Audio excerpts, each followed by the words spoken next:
Welcome to our next fireside chat called the Oil Sands Pathways to Net Zero Initiative. It's now my great pleasure to introduce our moderator, Amanda Lang, and our next speaker, Alex Pourbaix.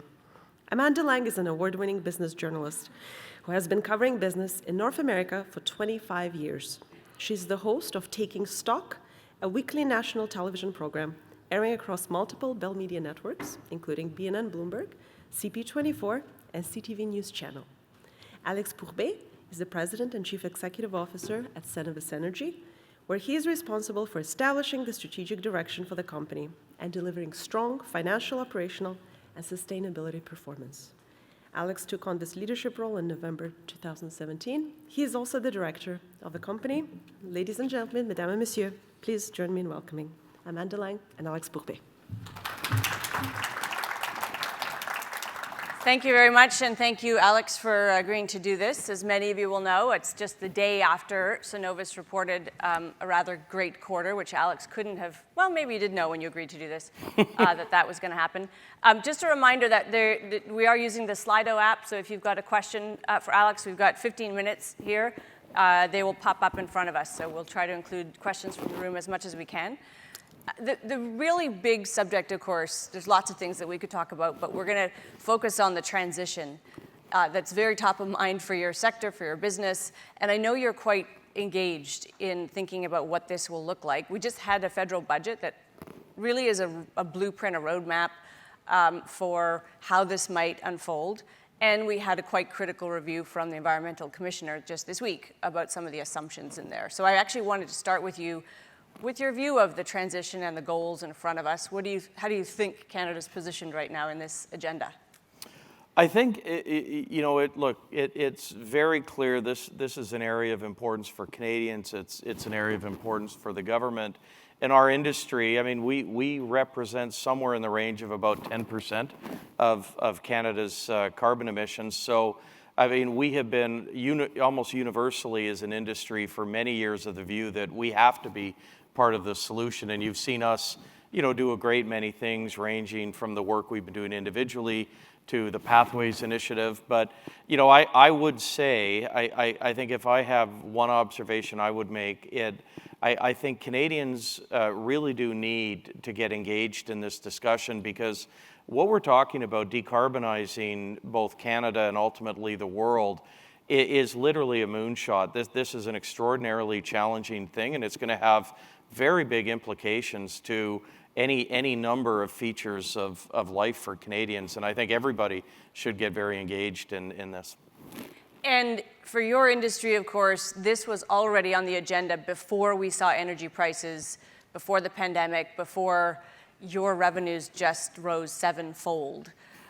So the argument will be you're better positioned than ever to afford to make this change. And of course, internally, the friction will be you're doing really well at doing what you've been doing. So that the push and pull of needing to change and the status quo bias is going to be worse than ever, you could argue.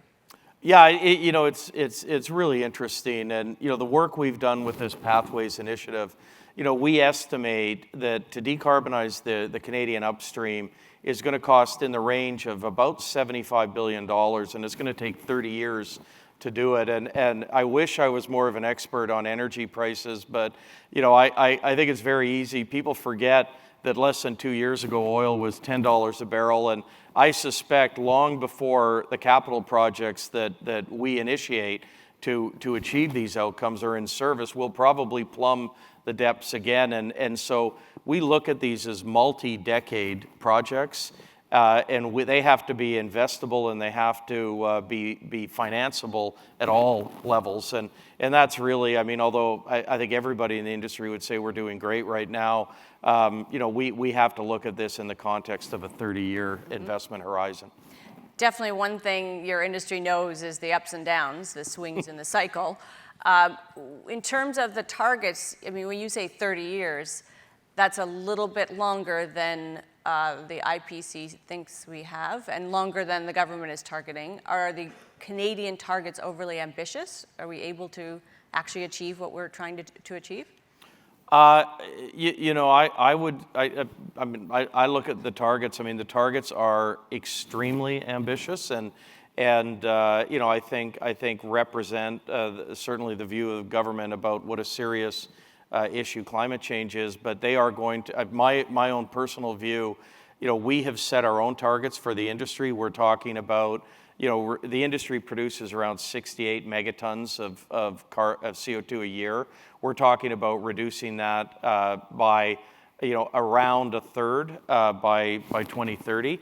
That is an incredibly aggressive timescale for us, and we're going to have to get moving on it quite quickly. We're going to need permits.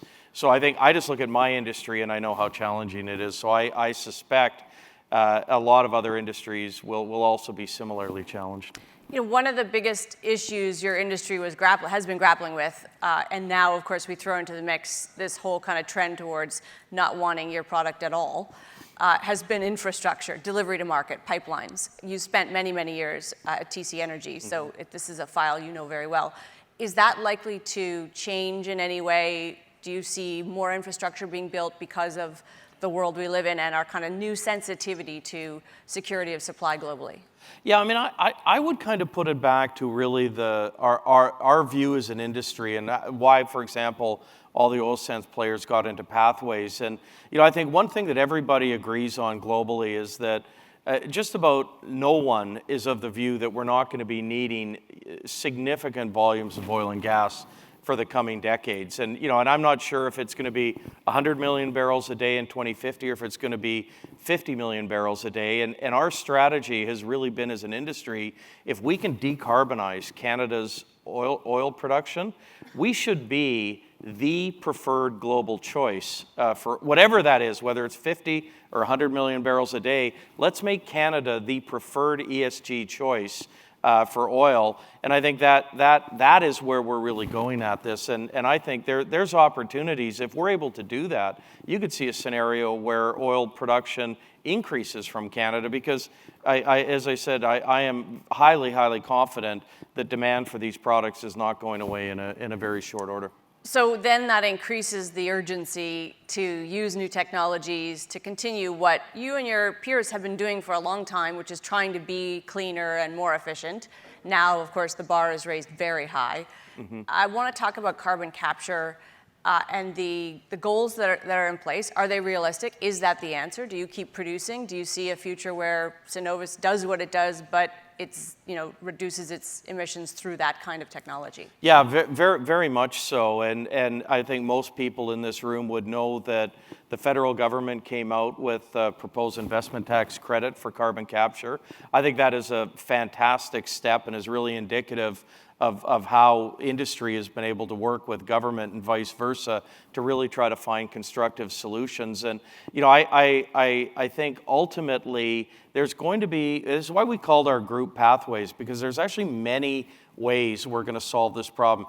In the early, kind of in the next 10 or 15 years, CCUS is going to be a very big part of it. As time goes on, I suspect, you're going to see more hydrogen coming into the mix. You're going to see the use of solvent technology and SAGD. Probably 15 to 20 years out, I would expect small modular nuclear reactors. So there's going to be a number of pathways of how we get there, but I think particularly for the kind of next 10 to 15 years, CCUS is going to be a really big part of reducing carbon emissions. It didn't take long for the connection to go from the energy sector's doing really well. Cenovus just tripled its dividend, its revenue's up sevenfold. Why should it have a tax credit? Why can't the industry fund this technology on its own? Well, as I kind of alluded to earlier, as I said, people forget that 2 years ago oil was, $20 a barrel, and if you look at the average price of oil, over the past 8 or 10 years, it's probably averaged somewhere around $50 a barrel. So what we're experiencing right now, I suspect is not going to last very long, and I suspect, we'll be back in the commodity cycle we've enjoyed. And, the real issue here is, in order to achieve this decarbonization of the upstream, it is going to require massive investments. We're going to need support. Our industry is going to be the largest contributor of that in terms of capital and operating costs. We need the help of the federal government. We need the help of the provincial government. And the prize for this this is an industry that we will calculate will deliver about $1 trillion a decade to Canada's GDP. It is one of the largest and highest tax-paying industries in the country, and I think it's extraordinarily important for the economy going forward, employment, and once again, if we're able to decarbonize, what a great opportunity to reposition this industry as the preferred supplier of oil and gas for the rest of the world. We have a question on this front, just talking about if the government does impose a cap on emissions, as it has threatened that it will do, doesn't that imply that firms are going to have to invest? CCS will just become part of your cost of doing business, and that might be the way, of course, for the government to really force the industry to own more of this problem. Do you see the tax credit being sort of disappearing if there's this imperative of a cap, or do you see the tax credit needing to rise? No, I think, well, look, I mean, as I said, the tax credit is one element of it, and, there's lots of other discussions going on of ways to finance this. But I think in order to be successful, we really do need some help from government. If you look around the world, every jurisdiction that has implemented CCUS has done it or have done it with a collaboration between government and the private sector. If you look at Norway, you look at the Netherlands, you look at the U.S. With their carbon sequestration, all of those are a collaboration between government and industry at more or less the kind of levels we're seeing here in Canada. So I think that's evidence of what is required, and I think I do think that carbon sequestration is going to become a pretty standard part of the toolkit for anybody who's producing oil and gas, but it is only going to be part of it. Question from the audience about the war for talent in your sector. Do you feel that? Is that as pressing as we hear from other industries? It's interesting. There has been challenges. Interestingly, I'm kind of seeing the challenges are receding a little bit. We've actually had a really good kind of recruiting period the last year, and I think some of that, young people want to know that they're involved in an industry that is doing, not only doing well, but doing good. And I know, for example, our announcement with Pathways, the initiatives we've done with Indigenous people. I mean, I've had the young people in my company come to me and just say they're just thrilled that we're doing these things. And we're starting to see a lot of interest coming back with young people. But it is a challenge, I think, across the country right now. We have a question as well about the credibility gap that still exists in terms of the energy sector talking to the Canadian public. Do you think that this gap will be lessened, or how will it be lessened? I mean, that's a really kind of fair comment, right? For a long time, the sector kind of just wanted to do its thing, and the environmental movement was over here really sort of educating and stirring up a lot of noise, and you guys were a bit late to the party to say, hey, we have a defense that we should muster. Are you still behind the 8 ball? Yeah, I mean, I think we got I think it is very fair to say we got a late start. And I personally have been in this fight for the better part of 15 years with Keystone XL and Energy East and projects in my prior life. And my observation when I was on the pipeline side, and I would go to the oil and gas companies and say, look, we got to up our game in terms of communication and advocacy. There was really a view, I think, early that, look, I mean, these products are so important for human flourishing that this is kind of a flash in the pan. And the industry itself is pretty shy. We're kind of like to keep our heads down. And I think you're seeing, a lot of you would have seen just yesterday, CAP announced a new president of CAP. And I think you're seeing the industry realize that we really have to do a better job of telling our story, because there's not a company that I work with in the upstream that is not focused on how they can improve their environmental performance, all elements of ESG. And I would argue most of us are doing a fantastic job, but we're just not inclined culturally to really get that message out. And so you're starting to see that change, and I think you're going to see this industry become a lot more vocal about the things it's doing to try to continue to improve its profile and, frankly, its performance. And talking to groups like this is a good place to be doing that. You've got about 58 seconds, and I'm being asked to wrap up. But I want to ask you, how much of your kind of mental space and your company's money will go towards sheer renewables? How much will it be an outright pivot away from your core business?